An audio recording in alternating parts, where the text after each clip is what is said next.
We've got some magazines from .NET Foundation and Code Magazine in the back, so be sure to grab many of those, take them back to your coworkers, and give them out to anybody that might be interested. We have plenty. This month we have Jeff Truman talking about Azure Front Door. We're always looking for more speakers and more great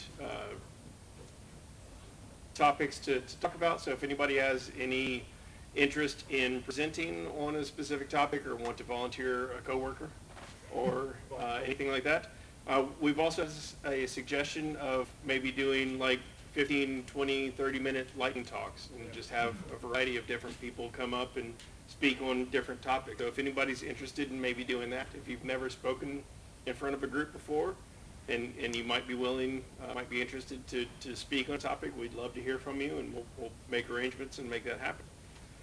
Please be sure to join us on meetup.com and join us in the discussion boards there. We've also got a Facebook group if you're into that kind of thing, so we can talk on Facebook. We've got a Twitter account, and we are now live streaming on YouTube and Twitch. So if you're unable to make it 1 month, then be sure to follow us there, and you can catch up on what you might have missed. Are there any other announcements, or anybody want to share anything before we get started? All right, so if anybody's interested, we will probably go for after-hours beverages around downtown somewhere on your own dime, so drink responsibly, but please join us if you're interested. With that, we'll let Jeff take it over. All right, thank you. All right, so I am Jeff Truman. I work for a company called Nebula Technology, if you've never heard of them. We are a company that does DevOps and only DevOps. So, well, I shouldn't say only DevOps. We do DevOps first, and also software development and Azure Cloud, but with a very DevOps focus. Our chief technologist, if you've ever heard of this guy, is Esteban Garcia. So I'll show you the team real quick. So that's my boss. He's Mr. DevOps. He hired me about 2.5 years ago after a stint that I did with Outback Steakhouse, OSI. So I ran their entire cloud infrastructure for about a year, and then moved over to working with Esteban and team. So we're a huge company, 13 people, making a lot of a lot of big waves in DevOps, which is pretty fun. So if I ever work with your company, you will learn to talk to this lady, which is Chelsea Coster. She's our director of business development, I guess is the best way to say it. And then we have a bunch of Azure MVPs that work for us. So Jared's a recent MVP that does IoT. Bakun is one of our back-end developers. Jeff Truman is me. ScriptWarrior.cloud is where I blog. You can reach me at ScriptWarrior on Twitter. I used to run the Tampa PowerShell user group. I'm kind of swinging back up kind of as an online user group through LinkedIn. So we have you can join through that, and then we're going to potentially do some online meetups, or we may end up spinning back up. We'll see. Then we have a couple operations people. Operations is Hannah, and then Elise is our MIT trained project manager, who is amazing. Santosh, if you don't know him, he runs .NET in Orlando. So he helps run, or really is the president of .NET Orlando and runs the Orlando Code Camp. Ryan joined us a little bit ago. He's our QA guy. Justin does containers. He's one of our top devs that recently joined us. Troy is our junior Azure guy that is quickly becoming not so junior anymore. And then Chris is our most recent hire that we stole from ConnectWise when we laid him off. So that's the team. That's all of us. So as far as me, just for a quick humble brag, I recently passed my AZ400, so I'm now an Azure DevOps expert, which is cool. So thank you. Yeah, it's a very topical exam, so I found that it was challenging, but it's literally what I do every day. So it was actually a really fun exam to take. So I've taken numerous Microsoft exams before where they're terrible, and you have to read the question and say, when did they write this exam and what question are they really trying to answer? So that's been fun. So all that said, let's get into why we're here tonight. So quick poll of the group. Who is a developer? I know we're at a .NET user group, but most of you devs, anybody have any infrastructure experience at all? Okay, awesome. We got a few infrastructure folks. Cool. So obviously DevOps is kind of the meeting of those two worlds, right? You're trying to get dev and ops to talk to each other to do a thing more efficiently, right? I wrote a blog post probably about 3 months ago now where I said, if your company is going to open a rec for a DevOps engineer, you're doing it wrong. Which is a bit of a strong statement, but it's true, right? Because you're putting a whole kind of culture on one guy. And one way that I described it was, if you're a DevOps engineer and you're the one guy pushing DevOps, then you're essentially like a guy trying to pull a battleship with a rope from the shore. Like, that's not super effective, right? You're trying to steer a ship with a rope. Like, if everybody would just get on board, fire up the engines, and run the thing, you could be a lot more powerful and a lot more effective. So that's just kind of the quick description that I give people. So what Azure Front Door Service is a service that Microsoft has been using themselves for a number of years, that they have now kind of made it a public thing. So if we think about doing development and getting code from your developer's laptop to your user's hands, that's what I really call what DevOps is. It's a pipeline in between that, right? I used to say developer to production, but getting it to production and nobody looks at it is really kind of not useful. So getting it into your user's hands, right? Them actually using your software is what DevOps is. So how quickly can I get it off the dev machine into my user's hands as quickly as possible? So what Azure Front Door Service does is they want this to be your gateway to the internet. So if you're on-prem, you may have a DMZ, right? Your DMZ is where you put all your front-facing web servers. These are your internet-facing servers that your clients or customers or members or whatever you call the people that consume your services are going to hit, right? Now, when you put those servers in your DMZ, if you're still on-prem, a lot of time that looks like a number of maybe VMware VMs, maybe Hyper-V VMs, whatever you want to use. They're going to be behind a load balancer probably, which is behind a WAF, which is behind eventually a public IP. It's literally what Front Door is. So what they've essentially done is, before this was a thing, and I literally only learned about this like 6 months ago, and I was really excited. I saw it on like one of the Azure Friday things with Hanson in there. Somebody popped up, and I'm like, what is this? And it was just about to come out of public preview, and now it's fully GA, generally available. So what it is they took a bunch of the infrastructure, which Azure's really good at this, right? They will get you probably 85% of what you need in a platform as a service, right? So like the platform as a service offering up there, like service, app services, right? That's essentially hosted IaaS, right? 80% of the time, it's plenty for what you need to run a website. If you need to do a full-blown, some crazy thing on IaaS, then spin up a VM and run it there, like, right? Same thing here.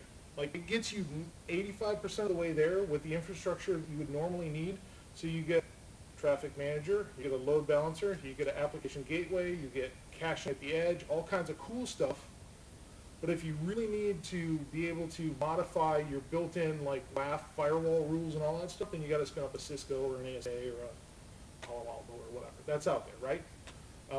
Or you can spin up an actual application gateway and have some of the modifications there.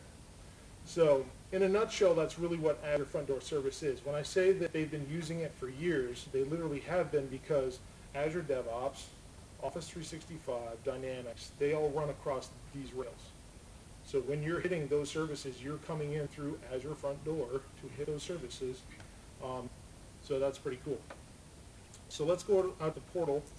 And this won't take the full whatever I have, 35, 40 minutes. And please stop me, ask any questions.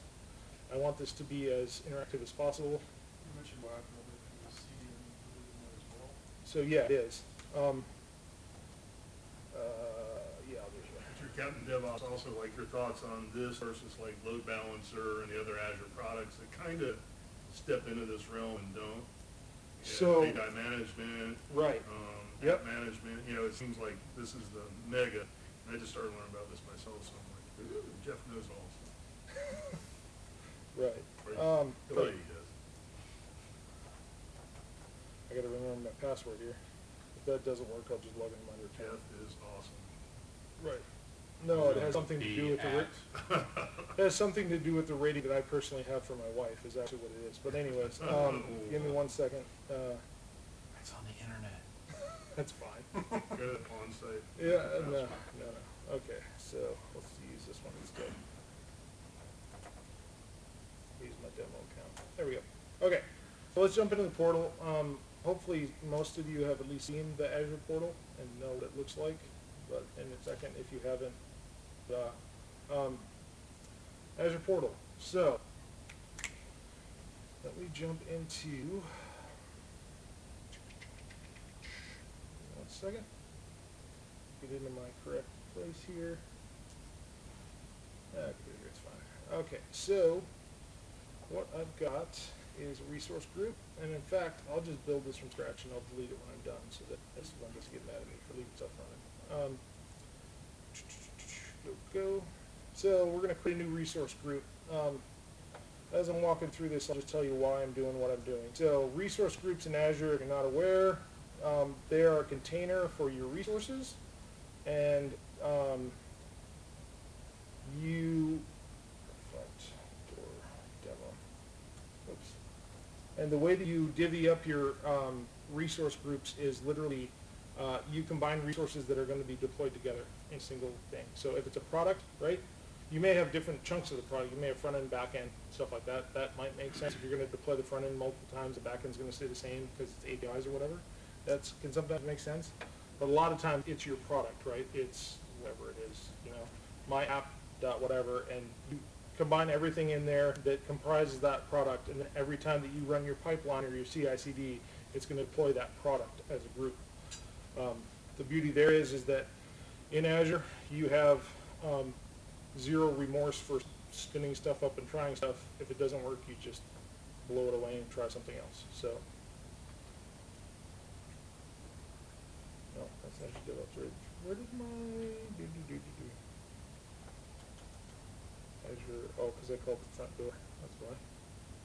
Nope. I did call it front. Did my resource group? No, there it is. Okay. All right. So, in order to demo this, let's make this a real demo. So, inside of my resource group, I'm going to, but I'm just showing you that I can do this live and it takes no time at all. Let me spin up 2 quick web services. So, I'm going to spin up one app service with an east and a west app service. So this is essentially, like I said earlier, a hosted IIS site. So this is the underlying infrastructure. So I'm going to spin up an app service and then instantiate, that's the word I'm trying to say, 2 apps on it, one in east, one in west, and that way I can show you the load balancing between 2, right? So front door, demo, there we go. We'll just call it JTSP. We're going to go Windows operating system because it's better, and we're going to go Ruby create. I say it's better, but the ironic thing is that now probably 70-some% of Azure runs on Linux, so either way. So that's now creating that, and then while that is creating, I'll go back to my resource group, and I'll instantiate my Azure for service. So front door demo, jump in here. Now add. Come on. So I'm showing you this through the portal, but all of this is also very infrastructure as codable. I use it. I made up that word, codable. Front door. There it is. So front door is a service you just search for, and then click the button and create. So back to what I was talking about earlier. I could have created a bunch of slides that boiled down this documentation, but I can put this in the meetup docs, but this is literally the docs for them. So the beauty here is that they have a lot of this stuff built out for you. So you can accelerate application performance. It's got TCP point of presence and split TCP and all kinds of networking stuff that makes my head spin a bit, but it's supposed to make your stuff faster. You can do URL-based routing, and I'll get into some of this in a little bit, multiple site hosting. The nice thing is you set this thing up, and again, if you think about like your on-premise, right? Anytime you set up a web server farm, you have 3, 5, a number of servers behind a F5 load balancer or whatever you use to load balance, right? And then in front of that, you've got a Cisco, ASA, Palo Alto, whatever, and then the public internet. All of that entire pipe is now in this one service. But in addition to that, when people request your myapp.blah blah blah dot whatever, it's going to hit the local POP that Microsoft has set up, which is essentially like their, what's their CDN? My brain just went. Akamai, that they essentially use, but they also have their own POPs. But you're going to hit that first, and any static content from your site is going to be cached there. So you're caching at the edge. So any static content from your site is automatically cached at the edge for you, and it only goes back and gets the data that it needs to. In addition to that, built into this service for free is an app, WAF, a web application firewall, that has the built-in OWASP kind of standard WAF rules, right? And again, if you want to get advanced and change those rules, there's probably PowerShell modules, or you just roll your own WAF. You can set up session affinity, so you don't have to you can set up to go to the same box every time. You can set up SSL termination, so you can terminate your SSL inside of the front door so that you don't have to necessarily SSL terminate on your specific app servers, custom domains, cert management. Like I said, application layer security, URL rewrite, so you can rewrite requests coming in on the fly so that you can change your background APIs without having to necessarily affect your users. IPv6, I mean, it's all there. So there's tons of information out here. Stuff like that seems just like part of what API management was rolled through. And So I feel like, and I've had this discussion with some of my clients, I feel like you could actually put API management behind front door. but why? Well, and the reason I would, and the other thing that's important to know is that front door, the back-end pools when you set them up, it can be Azure, it can be any web point or any web publicly accessible endpoint, or it can be a storage account if you want to load balance storage accounts, or it could be an on-prem API or an on-prem public IP. So you can actually put front door in front of your on-premise servers, which is pretty cool too. You play with the URL rewrite capability in there? Not a ton. I don't actually have this in production at any of my clients yet because it's so new. I've pitched it to a few of them, and unfortunately, like when I found out about this, I had just done a huge implementation of a front-end website that was in a DMZ, and I rolled it all myself in a big The ARM reason I template. ask Yeah. is because other CDNs and WAF solutions, when you do URL rewrites, the problem I'm having with that is that it will rewrite to redirect. The problem is it won't take a query along with it. So all of your marketing information, all your tagging Sure. is missing from that. So I'm just curious if they would include that, so it would change the domain but keep all the queries and everything that. Yeah, I'll double check that. I can take that as a takeaway and send you some information on it. I'm pretty sure you can because you can get, so one of the things that we used to run into back in the day when we did URL rewrites is you would also lose the source IP address, right?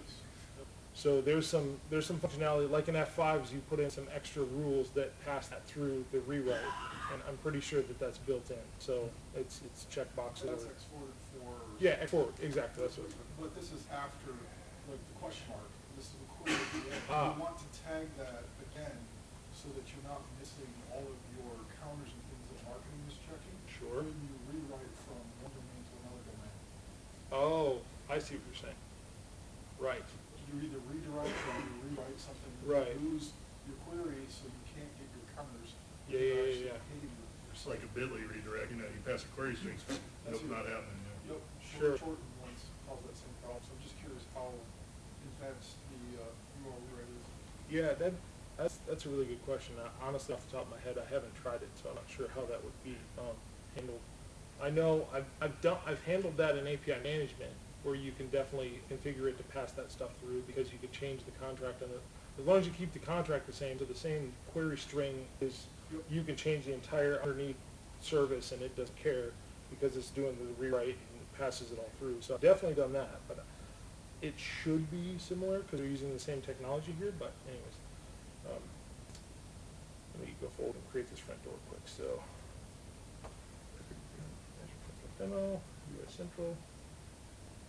And we're doing, but don't I have to give it a name at least, or not? Okay, no, just great, okay. Oops, very good. Validation failed. Okay, go back, what did I do? Create the front door. Subscription.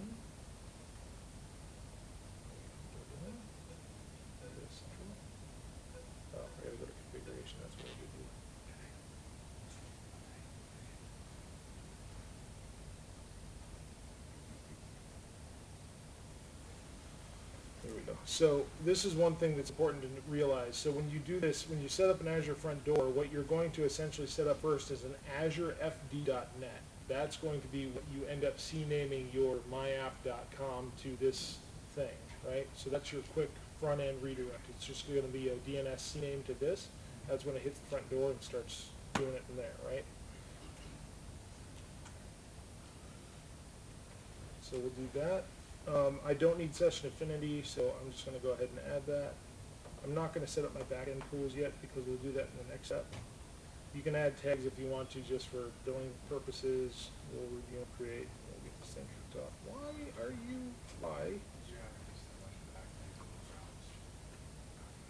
You didn't have to do that like 2 weeks ago when I demoed this last time. Wow. Okay. Oh, sorry. No, you're fine.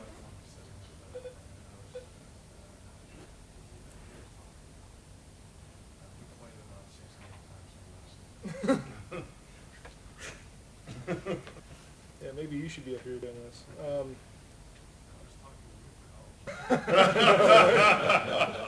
Man, that's pressure. Yeah, right? I know. So I deployed my front door and I deployed my app service, but I didn't actually put anything in the app service. So let me go out and put a couple of web apps on the app service, and then you'll have something to actually deploy to. So give me 1 second here and just spin these up. Any other questions while I'm doing this stuff?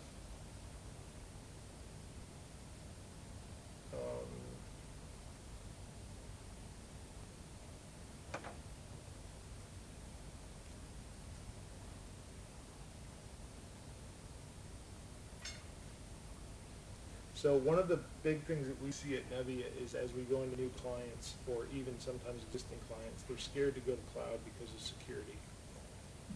One of the easy conversations to have with people is you have a public website that sits in your DMZ.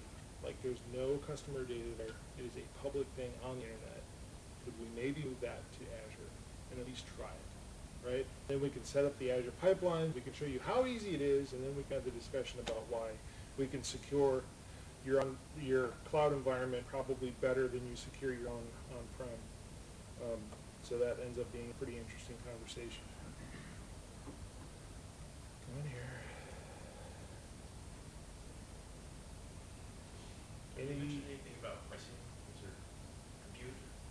There is compute, and it's not super cheap, but again, once you start to add up all the different services that it comprises, it's comparable to what you would pay if you rolled your own, right? Because, like I said, you're going to set up a traffic manager, and the beauty here is this is a global traffic manager, right? It's not just one in East and one in West, because a lot of times when I would set up stuff, I end up having to nest traffic managers. I'd have a traffic manager here, and a traffic manager there, and then app services behind that, so that it would all like. And same thing with WAFs. Like if you want to put one WAF in front of it, if that WAF falls over, then you're dead in the water. So you end up having 2 WAFs and all this stuff. So you're like duplicating, like you would on-prem. You're kind of almost building another data center, right? At that point, because you're building out that infrastructure you normally would to stick your app services behind it, which is where you would put your IIS servers. So the nice thing here again is that it's platform as a service. So that whole from your web servers forward is just taken care of. So there is a cost, but again, you have to figure out how much. I'm pretty sure it's consumption based because it's essentially Azure Functions on the back end. So it depends how much you're pumping through it, right?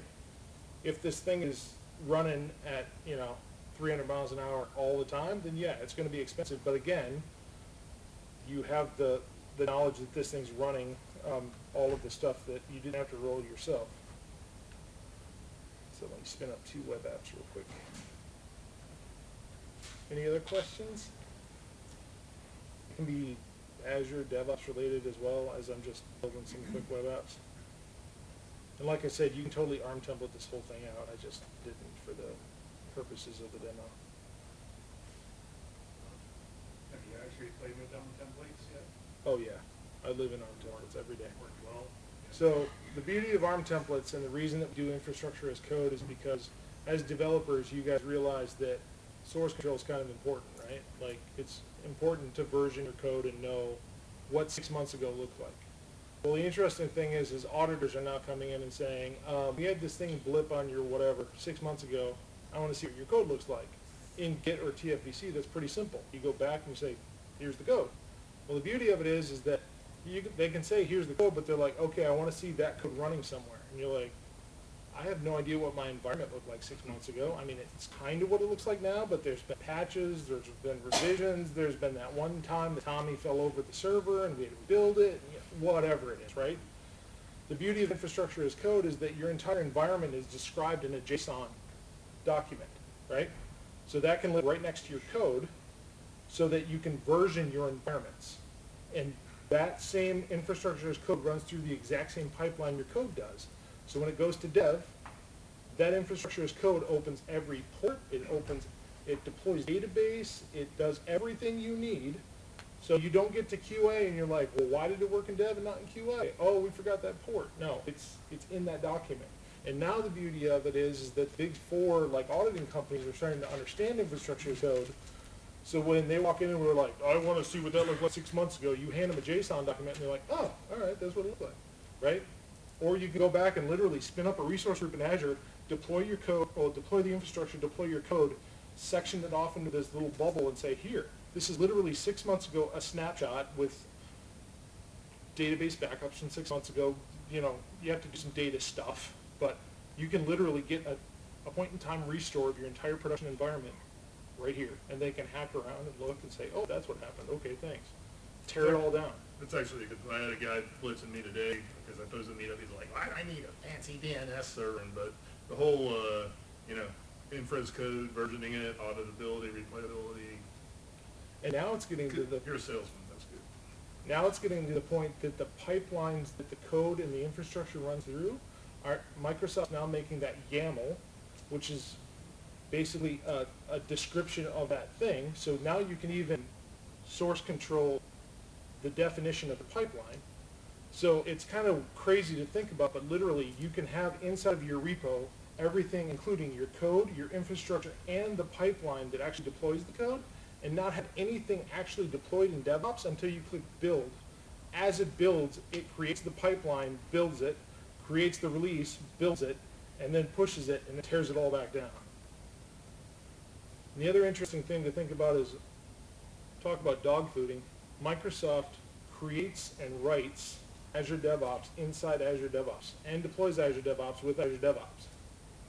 So by the time you're seeing Azure DevOps and running TFS in the cloud, that thing's been run through 4 different rings of Microsoft, including the team that writes it, deploying itself.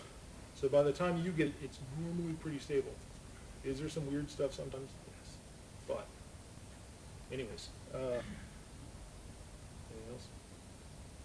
And other shameless plug for Nebbia, we do Azure Fundamentals classes. So if your company's just starting to get into Azure and they're not really sure where to go yet, we can start at, here's the portal, like this is what it means, this is what it does. We can talk about infrastructure as code.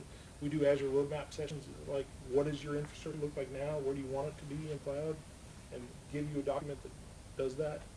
I met a company down the road this week doing a deployment planning services for a week, where if you have over 50 licenses of Visual Studio, as part of that EA agreement, you get DPS days.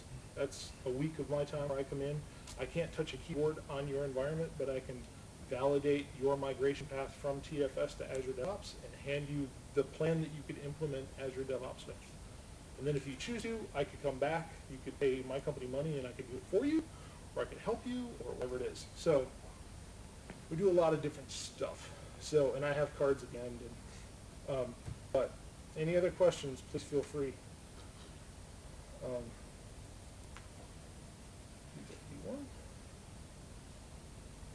Publish code. Select a runtime stack. This little stuff literally changes like day to day now. All right. We're good. Yep.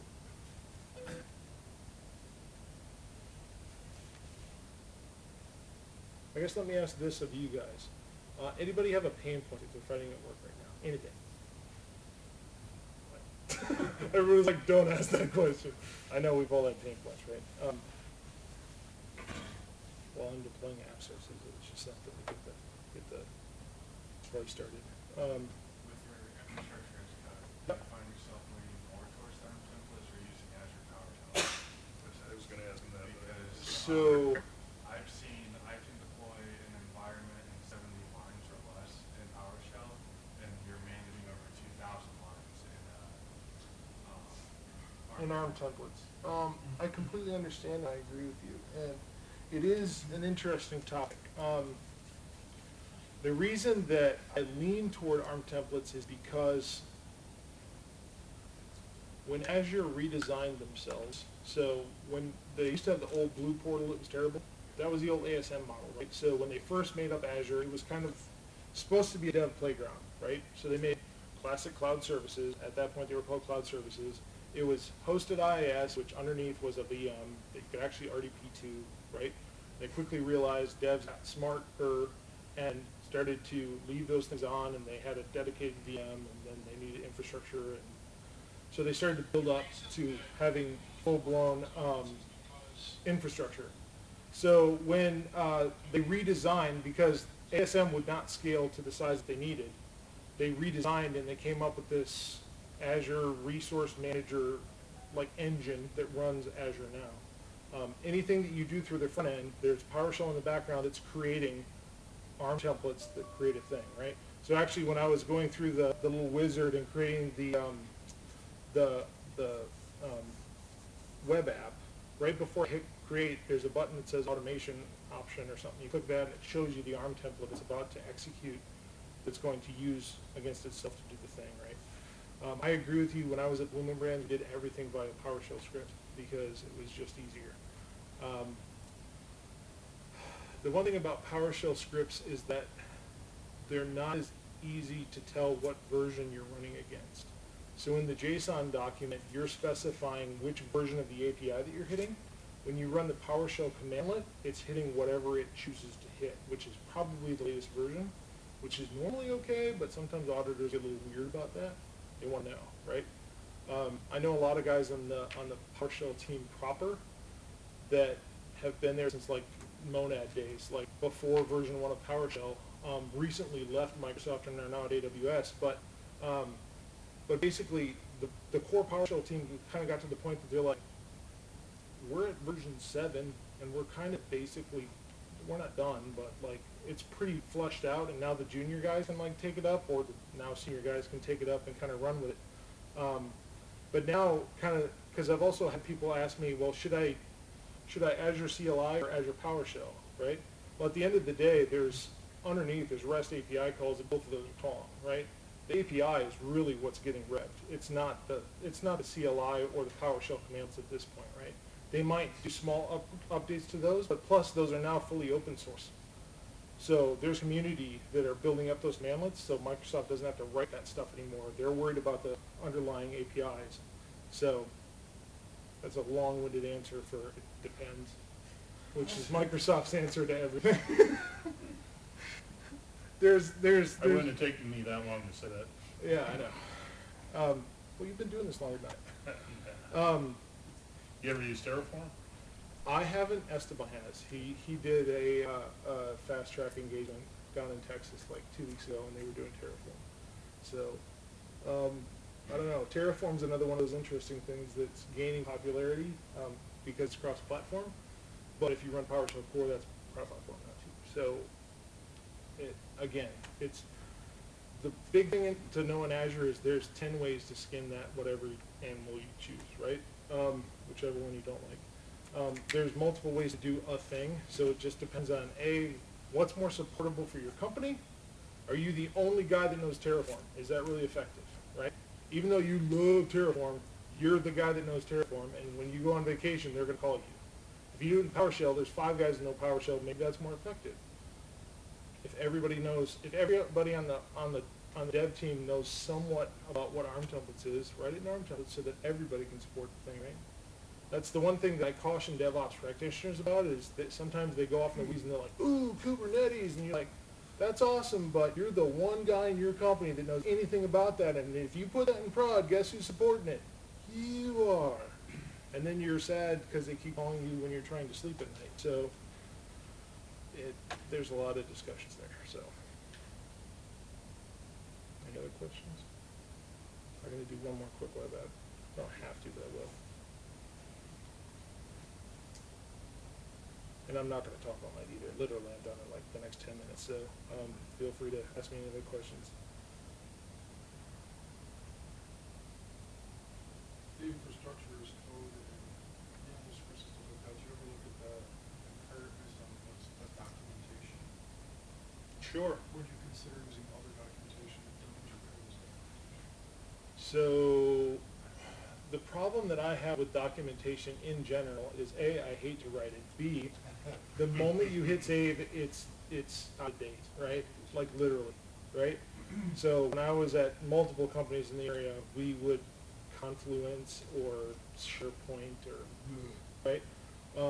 And now inside of Azure DevOps and eProject, there's a wiki that's full markdown. It's actually pretty effective to whip up some quick documentation just for point in time.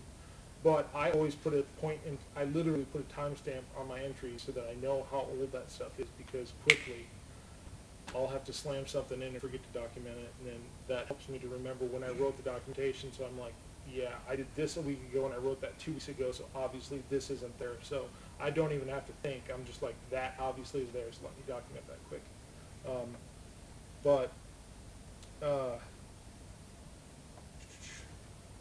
So yeah. And like I said, also, auditors, like I said, are getting, they used to want all that hardcore documentation, but now the beauty of it is that if they come to an audit, I was talking to some people over at the company I'm working with today, because they're a financial institution, they get audited regularly by one of the big four. If they come in and they're like, show me your process, my process is not in some Word doc or some Confluence thing or some SharePoint. It's literally a pipeline built into the system that absolutely runs the same way every time. Bobby didn't forget to run option 6 on screen 4, right? It does it the same way every time because I just hit Q build. And ta-da, production. Like, that's it. Now you can put all the gates in the middle and say that, you know, whoever has the God button has to push the God button, or whatever you choose to do.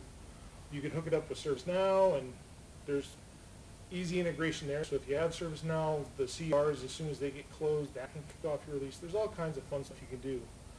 But again, it's getting that code from developer laptop to user's hands as fast as possible, right? Is that a factor in deciding whether you go up on templates as opposed to PowerShell? Is how it's going to look from a documentation standpoint? It can be. Again, there can be consideration there where, again, maybe your auditors know PowerShell better than ARM templates. I mean, or people in your company know one versus the other. That can be, you know, it's whatever's effective for your company. But a good war story that I tell is when I was at OSI, I woke up one morning and looked at my phone, and we had failed over to DR in the middle of the night. I'm like, well, that's interesting. Something happened at Microsoft. So I get to work the next day, and I talk to my boss, Greg Britton, and I'm like, so Microsoft must have had a problem. And he's like, yeah, I saw that email too. Go ahead and call support and figure out what happened. So they had like a 1-minute blip that my monitoring caught. And when it caught a minute blip in our global infrastructure, we went, failed over, right? But it was automagic. It just happened, right? So then we were in our backup data center for the front end, but the database was still in east. So we were central east. So we saw a little bit of lag in the site, but literally like microseconds per transaction, right? Not enough to really, everybody's still ordering their steak and they're happy, right? So we're fine. So then I talked to him and I'm like, so when do we want to fail over? And he's like, just pick a time, schedule it, and fail it back over, right? Where at other companies, we would sit in war rooms for 2 weeks trying to get DR to work, right? Whereas now, your auditors come in and they're like, what does your DR exercise look like? You can literally be like, That's one of the key points they're making about front door is it's supposedly DR. easy for full global failover, you know, Azure region failover, Azure flip back on its back, and it takes all the info with it. I haven't tried a full failover yet, but that's on the list for when I get some breathing room. yeah, exactly.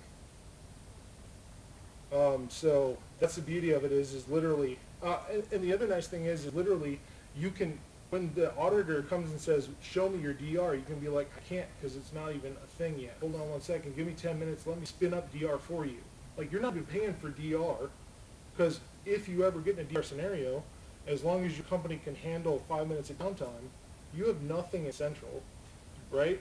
But as soon as Central needs to be a thing, it flops over, or well, before it flops over, it starts, your automation kicks off, it builds all the infrastructure, deploys your code, does the transforms, changes Outback DR to say outback.com so that people don't see that you're in DR, do that stuff, right? Whatever you have to do. Does a couple quick tests through your monitoring, flop the entire globe over to this other backup source. Everybody keeps ordering their steaks, everybody's happy, and you're sound asleep after 2 rums and you don't even know what happened, right? And so that was just a cool, like, to be able to, so when I was talking about download a template for automation, that's what I'm talking about. You click that and it'll show you the ARM template. And I still failed. Why aren't you happy with me? Web app. No, anything else? Oh, my runtime stack. Never had to choose that before, that's why. Okay, so I'll create that. And I am getting to back to the, I know we kind of jumped all over the place, the backend pool, but we have to have these in order to create our backend pool. And I know that I don't have a ton left, so I do want to get to that. So while that's spinning up, I can start my backend pool. So the front-end host, we created our front-end host called Nebula FDDemo2 AzureFD.net.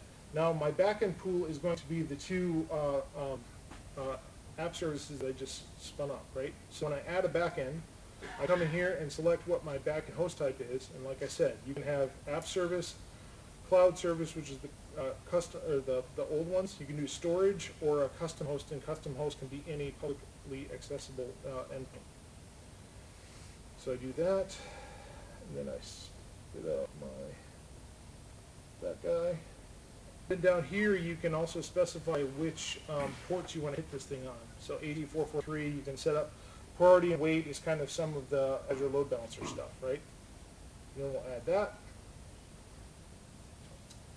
Then I'll set up my second backend, which is an app service, which is my West FD1. I'll add that. So here we go. So now we've got, oh, you know what? I'm sorry. I got to change this to priority 2 because otherwise my load balancer will think that they're equally. So you can do that. You could leave them 1 and 1 and then literally split your traffic 50-50 and have 2 hot data centers, 1 in east, 1 in west if you chose to, but I normally do failover. So here's where we're at now, right? You can set up health probes, so this way you set up best practice for any of this stuff if you're doing like a web application firewall or your traffic manager is set up a site on your site that literally does, it exercises something on your site that just returns 200 and a, hey, I'm okay, right? Just some site that you can hit right quick that just does 200 response, I'm alive. Literally, that's all the page says, I am alive, or something, right? Because then you can set up this path that it goes / healthservice.asnx or whatever you call it. You hit that, and it's a quick response that you're, because the other nice thing is then you can ignore that inside of your telemetry data so that you don't have your F5 driving your usage through the roof, where it looks like your website's getting hammered, but it was really F5 making sure your site's alive. Down here is the load balancing where you can set up your sample size, how many successful responses you get, latency, that kind of stuff, before it tries to fail over to one of your other backend pools. So we'll add the backend pool, and then we get to routing rules. And this is the last step, and then I'll be done. So in the routing rules, this is what I was talking about before. You can name this thing, and then there's patterns to match. So this is where you can do some of the URL rewriting, route details.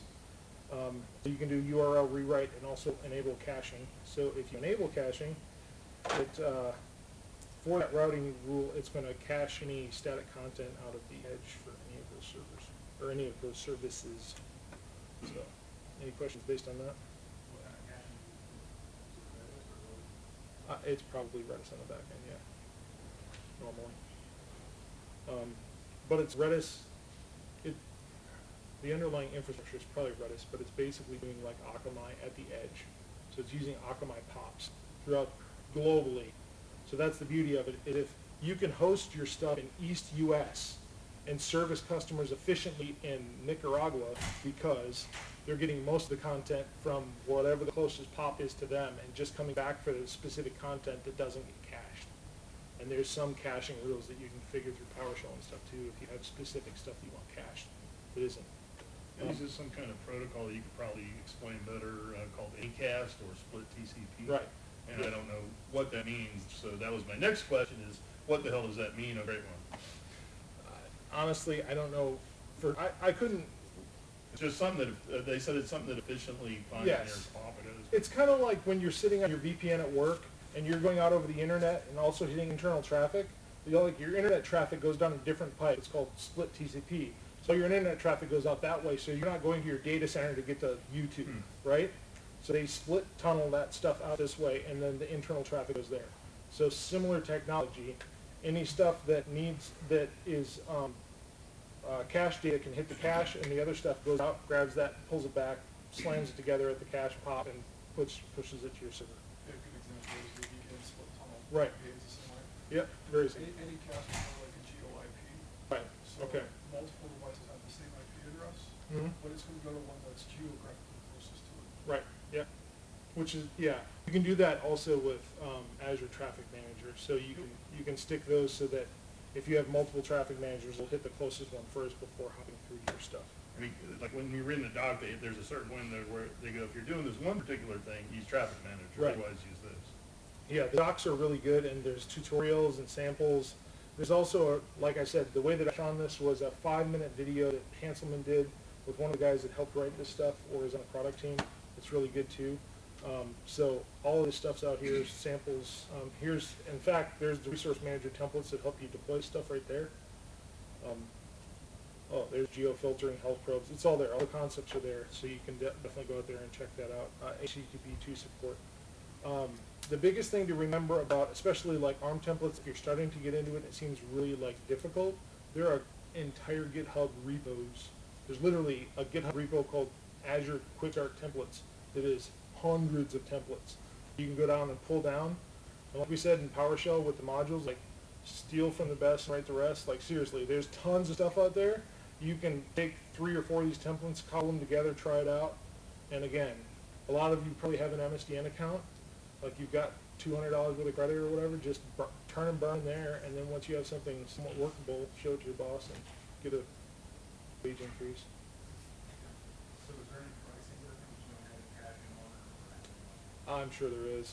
I don't think it's a lot, but it's again, a lot of this stuff, especially this type of service in Azure, is all consumption based, so it depends on how much you're caching. If you're caching terabytes of data, that's going to be expensive. If you're caching a couple of gigs, it's probably free, right? Most of the stuff in Azure now that's consumption based, you have to get to terabytes before it gets too painful. Gigabytes is kind of for free, or it's like pennies on dollar compared to what you would do. So that's another conversation we have with a lot of customers, and they're like, Azure's really expensive, and it's like, really, is it? Because I was at OSI, so just before I joined Outback, Carrabba's gave away 1 million plates of food during a BCS championship game in 2016.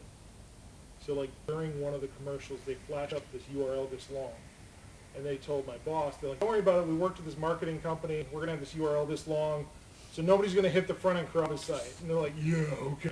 3 beers into BCS football, and I'm going to be like, no, I'm going to Carrabba's.com and expect a link to a thing, right? So this was 3 weeks before go live of this campaign, they told my boss. And rough guesstimate with some Microsoft help, we're like, we're going to have to at least double, probably almost triple our infrastructure like within 3 weeks. So if you're on-prem, even if you're in VMware, what does that look like? Triple your infrastructure. So we went from like, if you're running it on-prem, we went from about 10 hot VMs to about 30 in 2 data centers, right? So 60 additional VMs on your current infrastructure for one product, right? So doable, yes. If you have it automated, maybe not super painful, but not awesome, right? If you're the VMware guy, you're working a lot of hours to slam that in, or you're at least babysitting the code that's doing it for you, right? For us, we were already running it in classic cloud services at the time, but still, we walked up and were like, how big you want it? And we're hot. Like literally, it was, 20 minutes. We had 24 hot instances across 2 data centers running hot. And we ran that for 2 weeks. And after we sat there during the game, watched the boards, made sure nothing fell over. When we were happy, we just turned it all back down. And so for that 5 days, we spent a lot of money, but we weren't on the news saying Outback.com down during the Outback War, right? So that was pretty cool. Is there a dynamic approach Yes, absolutely. So in Azure, you can turn on auto scaling. So you can say if my app service gets to a certain level, like 80%, I would say maybe like 75, because you don't want it to go, I've seen it where it goes 80 to 100 right quick, right? So you want to catch it on trend, not a specific high number like 90, 95%. Catch it at about 80, because even in the newer app services, they take a few minutes to spool up. It's not 20 like it used to be, but it's a few minutes, right? So you got to catch it on the fly. But you can spool that stuff up, and then you have a cool down service where it's like, now if I dip back below 40% for longer than 15, 20 minutes, now spool it back down. So it can absolutely breathe and grow like that for you. But there are some configurable things in there that you have to be a little careful about how fast you flex, because you don't want to get in this yo-yo thing where you're, because that can be detrimental. Oh, yeah, sure. So the nice thing is that for free, Microsoft's really good at, they have Azure Security Center and a bunch of like application insights that's for free that they kind of give you. You can turn on extra stuff in there, but the free stuff is really good. And they're running a lot of stuff in the back end that gives you recommendations. It says, hey, you over provision this VM by like, you know, you made it a D7V whatever, and it could be a D2V3, you know, or whatever it is. So they even though it's costing them money to suggest you that, right? They want you to run it efficiently because it helps them run more customers efficiently, right? At the end of the day, they want their cloud to run as efficiently as possible so that they can service more customers. So, any other questions about Azure Front Door? I know that was a lot of kind of all over the place, but hopefully it was beneficial. Okay. I guess I'm good. 750, that's not too bad. What'd you provision? What did I provision? You showed, Oh, do you want me to demo it? yes. Sorry. You spent all my provision. Yeah, that's true. Sorry. So let me grab this URL. Just because I know you would never let me off the hook. That is true.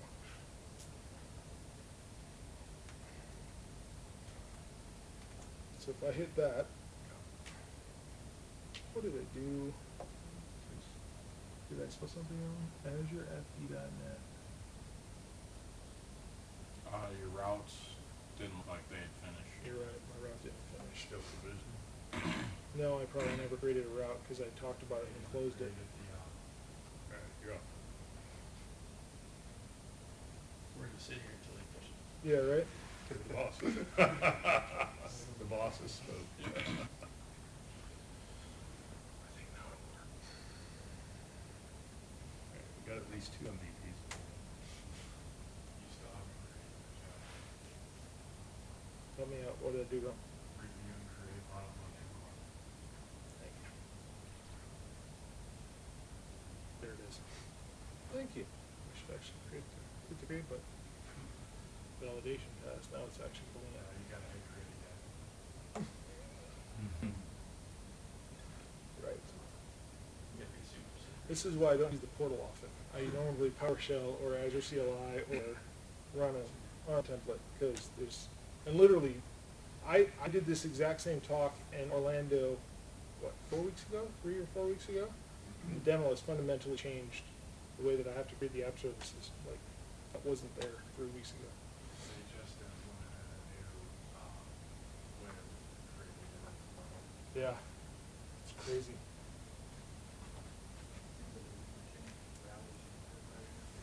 They got build going on, so they're pumping that up. Oh, that's true too, yeah. Yeah, now is not the time to do demos. Okay, so now it should be happy, maybe. At least you weren't the HoloLens guy. I didn't even see I haven't watched any of it yet. Oh, come on. Oh, I have to do HTTPS probably. And if they just live in this padded cell for a couple of days.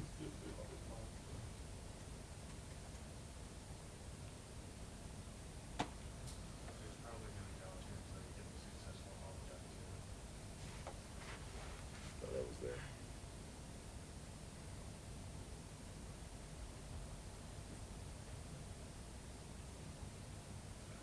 I can just click this.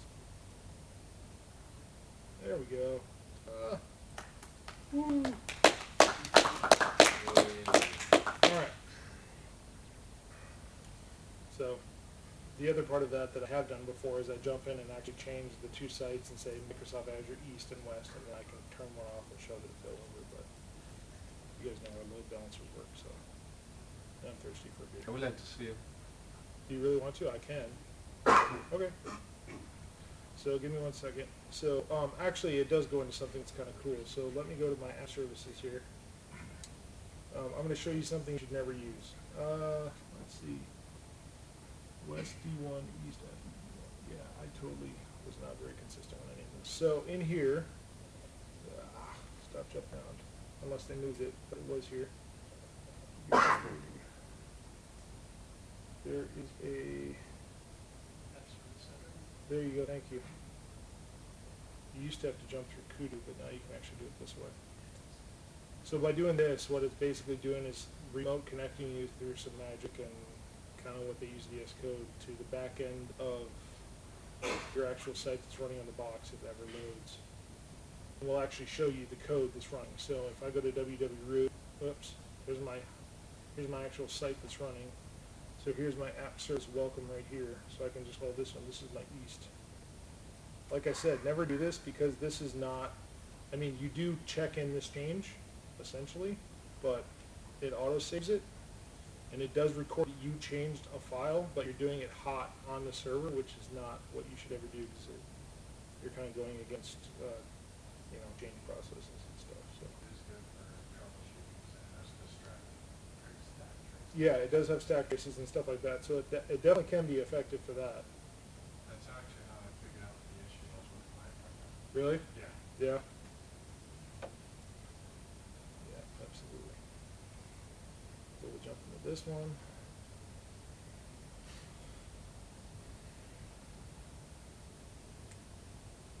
Oh, don't do that. Come on. All right, so here's our hosting start. So welcome here. We'll call this one West.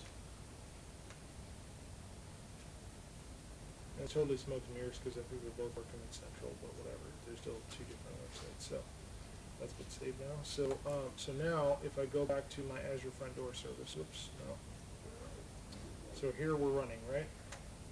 And my East site is primary because I did the 1-2, right? So what I do here is I come into my app service, I go to my East 1.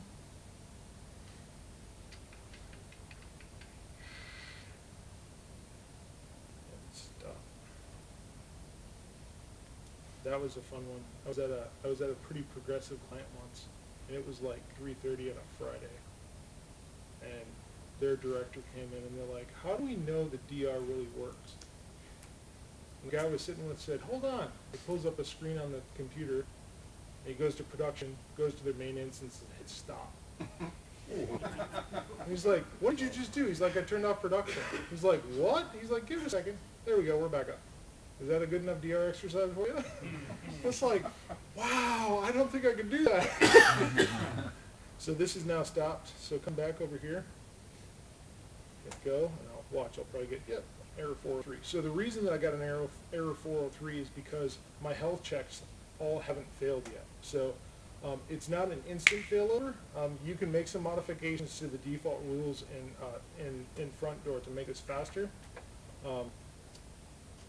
Go back to my Front Door and pull down I think it's the number of successful retries or whatever. By the time I get there and make the change, it'll be back up on the other service. There's your Front Door. So should there be a front door for each front end web app? So there you go, we're back up. You could, but that would be really expensive. I don't know why. So again,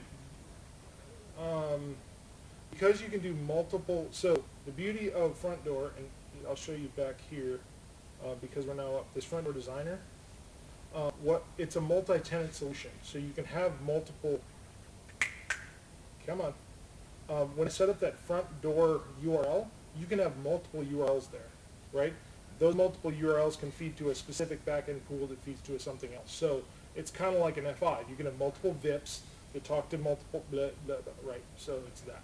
So these front-end hosts, you can set up as many of these as you want to talk to specific backend pools that have specific routing rules. So you don't need a separate Front Door. They literally want this to be the front door of your house, right? So, I've worked at some companies, you have to go in the front door, walk out the side, crawl in the window, like around the back door to get to the bathroom, but this is more direct. The one thing to notice is this little button that somebody I was demoing this to pointed out to me. There's a purge button there. If you hit that button, that flushes cache on your CDN. So it's not some crazy like PowerShell guru thing that you have to do. There's a button you just, and that flushes cache. So that if you push new stuff out and you want to refresh all of your artifacts, you just hit that button, and globally it's going to go. So. We good? Did you see the demo? Yeah, do you have another one? No. Well, I do have other talks, but I think we're about done for tonight, and we can go have some beer. So, thank you guys for letting me come out and talk. I appreciate it. All right, thank you, Jeff. Yes. We will have you do the honors. We've got two giveaways tonight. We've got two different books. Don't touch them, Aaron. Don't touch That one's been tainted, so don't get that one. Everybody's got a ticket? 340 1 2 6. Anyone? 1 2 6. Left, too bad. Oh, there you go. Ta-da. All right, we have Architecting for Scale Nice. and Professional Test-Driven Development with C#. Not the one we wrote, but somebody else wrote.